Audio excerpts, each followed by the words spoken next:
Hello summoners and welcome to another ProGuides video. I'm Crumbs and today we'll be talking about 5 sleeper OP picks and builds that you should be abusing for some free LP. You definitely know the popular OP picks and builds since they are all over social media, including our own YouTube channel, but in this video, we'll be looking at some of the lesser known builds and picks today. We'll start off with a Gangplank build that makes him much better at dueling with the scrappy bruisers and juggernauts that you usually run into in the top lane. Gangplank is a champ that can do a lot of damage, but the thing is, he's usually a complete glass cannon. This is super effective when you're grouping up and barrel comboing the enemy team around objectives, or just cheesing squishy foes from a bush. But it's not so great when you have to side lane against beefier bruisers and juggernauts that can survive a couple of barrel explosions. They're usually able to force an all-in on you and bring you down in extended fights. Most games, you're stuck farming a side lane until level 13 since that's when his barrels become much more usable in teamfight scenarios. But even then, you're not solving the problem of not being able to win against your laning opponent. You're running away from it and hoping that you can do well in big fights. What if your opponent keeps splitting and there's nothing you can do to stop them from taking towers? This is one of the main reasons Gangplank is generally not such a great pick in solo queue. On top of his mechanical skill floor being way higher than most champs, he also just kinda gets rolled by a lot of the meta champs. That is, unless you use the build we have here.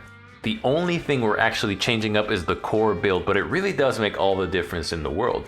Now, here's the build in full. For the runes, take Grasp of the Undying, Demolish, Second Wind, or Bone Plating, and Overgrowth. If it's a lane you can force all-ins against early, you'll run Nimbus Cloak and Scorch and bring Ignite. If not, just run Biscuits and Time Warp Tonic and run Teleport. For your items, start with Corrupting Potion and build towards your Trinity Force. After that's done, grab Plated Steel Caps and Hullbreaker. This core build makes you so much stronger as a side laner and can even flip the way some matchups go that you may be used to losing. Next, you'll build full damage, going for Collector, Lord Dominic's Regards, and Infinity Edge. By ending the build with those 3 crit items, your full 6 item build will do damage that's pretty comparable to the standard one. Part of what makes sleeper OP picks so successful is the fact that nobody plays them. Objectively speaking, they may not be better than or even as good as the most popular picks, but when your opponents don't know how to play against them, you get that extra edge in the fight. But that alone isn't quite enough to win you all of your solo queue games, of course. You also need to have the skills to get those early leads and the know-how to use those leads to win your games. And that's exactly what we try to teach you over at ProGuides.com. Our top tier coaches over on ProGuides.com can help you figure out exactly what you need to work on. They're available 24/7, so it's never a bad time to come try one out. I promise there's at least one that specializes in exactly what you're looking for. These guys have spent years reaching the top of the ladder, so why wouldn't you want to steal all their solo queue tips and tricks? You can find the link to our website down in the description box below. Now let's get back on topic, shall we? The next sleeper OP pick we have for you guys is Hammerdinger Support. We've already featured this in our 3 mains videos a couple of times in the past several months ago, but since it's still being heavily underplayed, we feel the need to signal boost it a bit here too. I know how it sounds, but this isn't just some random made up off meta build that only works on a high elo player's smurfs. It works well at all skill levels. In fact, it actually does best in high elo Korean solo queue. It has a massive 62% win rate in Master Plus over there. Think about that. Small sample size or not, that's a ridiculously high stat. Hammerdinger Support checks off all the boxes for a mage support. He gives good pushing power to help your AD carry shove in the wave and pressure opponents in their tower, where you constantly harass them with missile spam. If they ever try to go in, your grenade disengages the fight while also chunking them out with your turrets. Post 6, you can easily turn enemy jungle ganks into fights that go your way, often trading 3 for 1 or even no deaths at all when you play it right. And here's the build you'll want to run for this. For your runes, run Dark Harvest, Cheap Shot, Zombie Ward, Treasure Hunter, Futures Market, and Cosmic Insight, with the stat runes being Adaptive Force, Armor, and Health. For your items, start with Spell Thief's Edge and buy Sorcerer's Shoes. Your 2 item core will vary based on the enemy team comp. If they are squishier and more ranged heavy, go for Luden's Tempest and Shadow Flame. If they are beefier and have more melee champions, go for Liandry's Anguish and Zhonya's Hourglass. After your core is done, you'll want to buy a Void Staff and then top things off with a Ward Stone. Now, let's take a look at another new Shaco build that's popped up on our radar. We've covered all types of iterations of Shaco builds with various forms of AD, AP, and tank builds, and sometimes even a hodgepodge mix of the 3. Well, now we're taking a look at a bruiser build. This way of playing him allows you to still become a serious threat to enemy squishy champs while also serving as a secondary frontliner in teamfights without having to just sit and wait for the right time to strike. This gives you a lot more consistency in games and takes away the super feast or famine aspect that can sometimes make you helpless if you can't generate an early lead. Now, here's the build you'll want to go for that. For your runes, run Dark Harvest, Sheep Shot, Eyeball Collection, Relentless Hunter, Triumph, and Coup de Grace, with the stat runes being double Adaptive Force and Armor. For your items, start with Hailblade and build into Stridebreaker as your mythic. For your boots, Berserker's Greaves are the best all-around option, but if there's a lot of value for Steel Caps or Merc Treads, those are great too. After boots, grab Death Stance. The way you choose to build for your last 3 slots are up to how fed you are, and what you need for your game. If you want as much damage as possible, you could just go Collector, Lord Dominic's Regards, and Infinity Edge. If you want to be more bruiserish, Maw and Titanic are good items. You could also grab full tank items like Randuin's Omen, Thornmail, or Force of Nature to be even more disruptive and hard to bring down. Ezreal is no doubt a popular champion, with him being one of the most picked every season. But when you look at his stats, he actually has a mediocre to awful performance most of the time. That could be attributed to a lot of things. He's safe to play, but to actually dish out good damage and be an effective carry, you need to be pretty aggressive. Most people that pick Ezreal are picking him for that aforementioned safety, so obviously they aren't going to be the aggressive type. But an even bigger issue is the builds people go with. The Ezreal player base, more than almost any other champ main demographic, seems to always fall into the habit of building the same cookie cutter build, even if it's not the right one for the champ. At the moment, the most common thing you see out of the vast majority of Ezreal players is either the standard Trinity Force build or a build that goes for Crown and Frozen Heart for maximum safety. The thing is, there's a time for builds like that, but if you're just defaulting to Crown and Frozen Heart every game, no matter what, and citing how efficient it is, you have a poor understanding of League.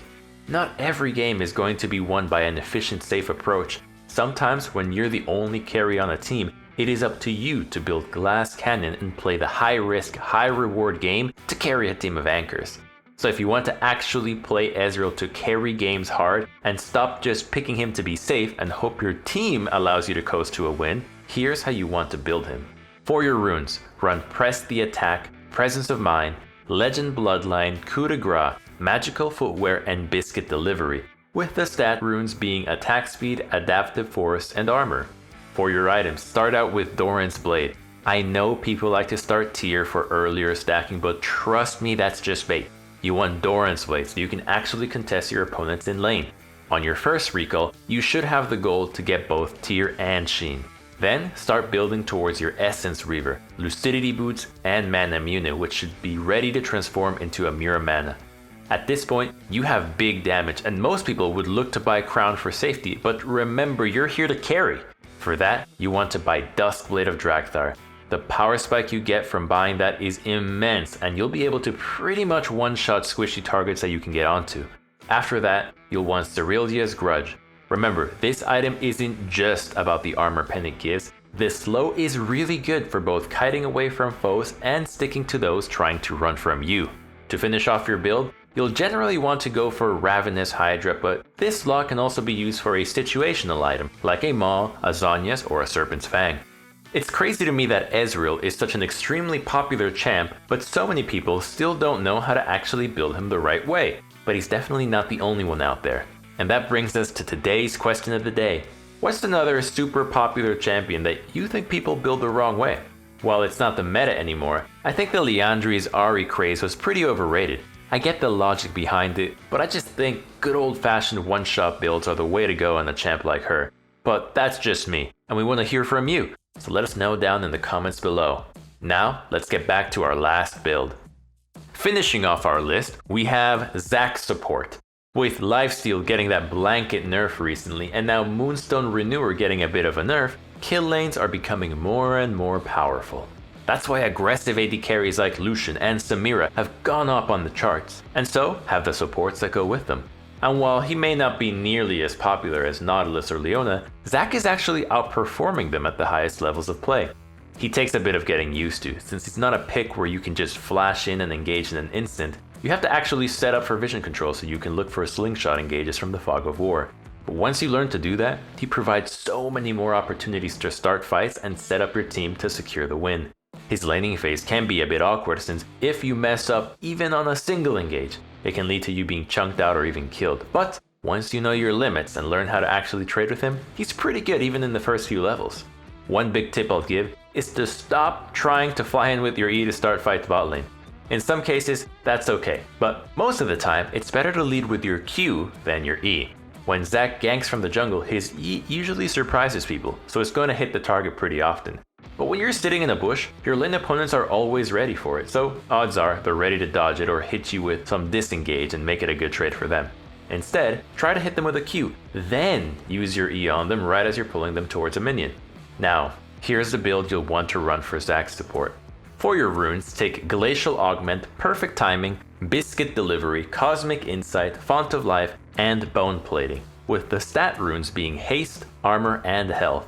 For your items, start with Relic Shield and build into Lucidity Boots, Even Shroud, and Abyssal Mask. After that, go for Spirit Visage, and then top things off with Wardstone. It's worth noting that this build is obviously centered on utility, but if you're the solo tank on the team, you may need to run Aftershock and build Gauntlet as your mythic for better durability. And that wraps things up for our sleeper builds that you don't want to miss out on for patch 12.7. I hope you enjoyed the video. If you did, be sure to sub so you never miss out on our meta guide so you're always in the loop on what the best picks are. Remember to let us know a popular champ that most people build wrong down in the comments below. And one last thing, don't forget to check out our Discord in the description box below where you can discuss League further or just hang out and be part of our community. I can't wait to see you guys back for the next video, but until then, good luck on the Rift and may the LP gods smile down upon you.